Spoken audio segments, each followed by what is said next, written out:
प्रशांत टंडन जी, आपके पास आना चाहता हूं।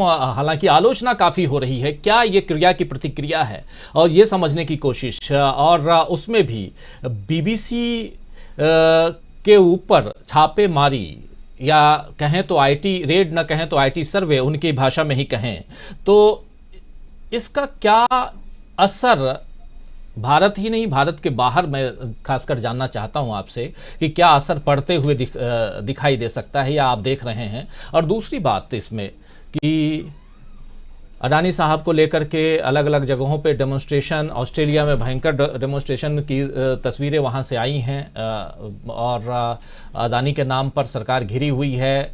सदन में जो कुछ हुआ हम लोगों ने देखा, राहुल गांधी और उनके अलावा विपक्ष जो है वो हमलावर रहा, जेपीसी की मांग कर रहे हैं, लेकिन जैसे ही सदन की कार्यवाही समाप्त होती है, स्थगित होती है अगले सत्र के लिए, मतलब 13 मार्च तक अभी स्थगन है खासकर राज्यसभा का। और वैसे में क्या कुछ हम देख रहे हैं कि आने वाले समय में एक तरफ बीबीसी, दूसरी तरफ अडानी है, ये दोनों जो है एक ट्रेन के दो पटरी के रूप में चल रहे हैं, और यहाँ पर कई सारे सवालों के साथ जिसका जवाब चाहती है जनता तक पहुँचे ना पहुँचे, लेकिन विपक्ष तो घेरे हुए है ही। यहाँ सरकार घिरी हुई दिखाई दे रही है क्या, सवाल एक। दूसरा, बीबीसी पर कार्रवाई, इसको किस रूप में देखते हैं आप?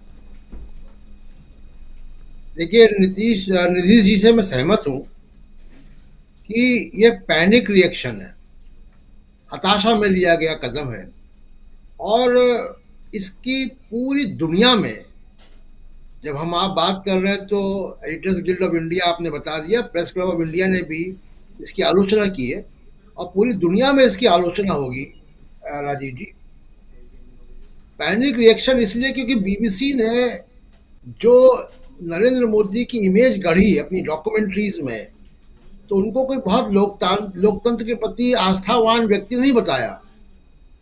और आज जो हुआ है वो उन्होंने बीबीसी को इंडोर्स कर दिया, बीबीसी की डॉक्यूमेंट्री को सही ठहरा दिया कि जो उनके बारे में कहा जा रहा है वो ठीक है। अब बीबीसी एक कॉरपोरेशन है, नॉन प्रॉफिट कॉरपोरेशन है, उसकी पार्लियामेंट अप्रूवल से उसकी फंडिंग आती है विदेश मंत्रालय से। भारत में बीबीसी, निधि ज्यादा बताएंगे, दो संगठनों के जरिए काम करता है, एक बीबीसी वर्ल्ड वाइड और बीबीसी वर्ल्ड।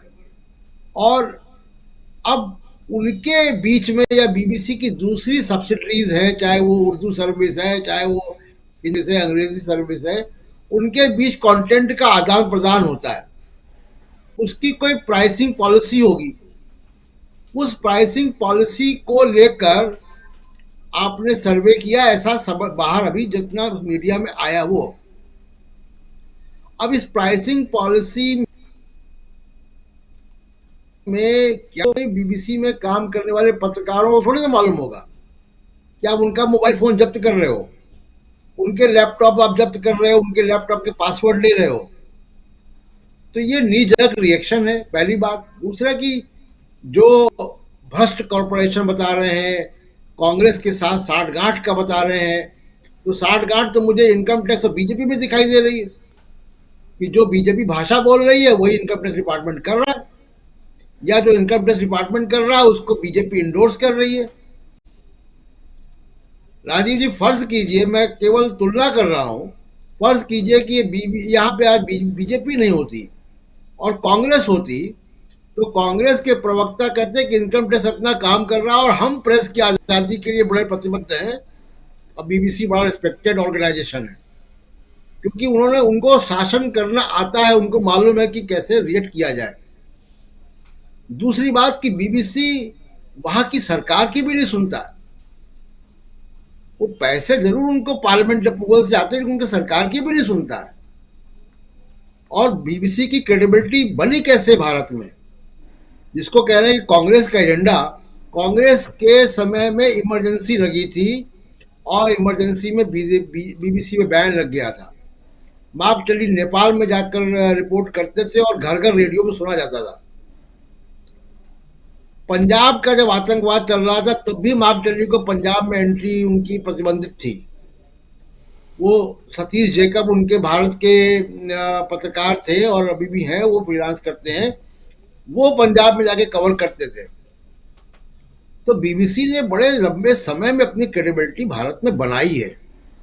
खुद नरेंद्र मोदी जी भी इसकी गवाही दे चुके हैं। बीबीसी के पक्ष में उनके ही बयान आ चुके हैं। तो ये जो पूरा रिएक्शन है। दूसरा कि देखिए, वहां की सरकारों के भी नहीं सुनती है। मैं आप ही के डिबेट में बता चुका हूं, जब डॉक्यूमेंट्री आई थी उस वक्त, कि बीबीसी ने प्रिंसेस डायना का इंटरव्यू लिया। क्वीन एलिजाबेथ को पसंद नहीं आया। उन्होंने सरकार से कहा कि इसको रोको। सरकार ने रोकने की कोशिश की, बीबीसी में हड़ताल हो गई। हड़ताल के बाद वो 24 घंटे हड़ताल चली बुश हाउस में, और उसके बाद वो डॉक्यूमेंट्री दोबारा दिखाई गई। पैनोरामा में उनका इंटरव्यू पूरा दिखाया गया प्रिंसेस डायना का। पहले 100 लोग देखते, फिर 1000 लोगों ने देखा। तो बीबीसी अपनी सरकार का भी नहीं सुनता। और बीबीसी पे इनकम टैक्स का रेड कह लें या सर्वे कह लें, उसका एक वीडियो देखा, वो सर्वे तो नहीं होता ऐसे। तो पूरी दुनिया में इसका रिएक्शन जाएगा, क्योंकि बीबीसी पूरी दुनिया में 44 देशों में बीबीसी के ऑफिसेज हैं। ये तो आपने वो काम किया जो रवांडा में या कोई मिलिट्री शासन के कंट्रीज में ये सब काम होते हैं। जहां पे एस्टैब्लिश डेमोक्रेसी है वहां पे काम नहीं होते। अब global freedom, press freedom index में मोदी साहब ऑलरेडी 150वें स्थान पर भारत को ले जा चुके हैं। इस तरीके के काम करने से तो अब आप नीचे और जाएंगे। पत्रकार जेलों में हैं, बीबीसी पे रेड कर रहे हैं। तो कुल मिला के सरकार की छवि का इसमें बहुत नुकसान हो रहा है। दूसरा कि अब आप अगर सर्वे कर रहे हैं, सर्वे करने में 40-50 लोगों को लेकर जा रहे हैं, पुलिस भी जा रही है, तो मतलब आप संदेश देना चाहते हैं। और संदेश किसको दे रहे हैं? आप देखिए कि जिसको नोएडा चैनल कहा जाता है या गोदी मीडिया कहा जाता है, वो तो आपके कब्जे में है। वो अडानी का ए नहीं छाप रहे, बल्कि उल्टा काम कर रहे हैं। कौन छाप रहा है? इकोनॉमिस्ट छाप रहा है, ब्लूमबर्ग मैगजीन छाप रही है, कवर स्टोरी कर रहे हैं जिसमें अडानी की नाक कटी हुई दिखा रहे हो। तो जाहिर सी बात है कि जो फॉरेन मीडिया है उसको आप धमकाना चाहते हैं कि तुम अडानी के खिलाफ बोलोगे, तुम हमारे खिलाफ लिखोगे, तुम डॉक्यूमेंट्री बनाओगे, तो तुम्हारे यहाँ पुलिस भेजेंगे और इनकम टैक्स की रेड भेजेंगे, करेंगे, ये सब करेंगे। अब इसका इम्प्लीकेशन कहाँ होने जा रहा है? आप इस वक्त G20 देशों की सदारत कर रहे हैं। सितंबर अक्टूबर में G20 के देश यहाँ आएंगे। बीबीसी का क्रू भी आएगा इंग्लैंड से। आप क्या दिखाओगे मुंह कि आप बड़ा डेमोक्रेटिक कंट्री हैं? कल के न्यूयॉर्क टाइम्स और वॉशिंगटन पोस्ट में छपेगा ये, कल के गार्जियन में छपेगा ये। आप आइलैंड में नहीं रह रहे भारत में, ये ग्लोबलाइज वर्ल्ड है। आप अपने 2-4 पत्रकारों को, गोदी मीडिया को आप कह दोगे, वो जाके ट्विटर पे और सोशल मीडिया में जो मर्जी आए कहें, या आज शाम को प्राइम टाइम पे जो भी करें, लेकिन आप एक ग्लोबलाइज वर्ल्ड में रह रहे हो।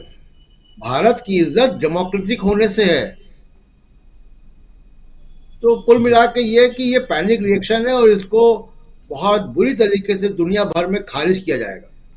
जी जी बिल्कुल। दीपक पाचपोर जी, क्या इससे, जैसे गौरव भाटिया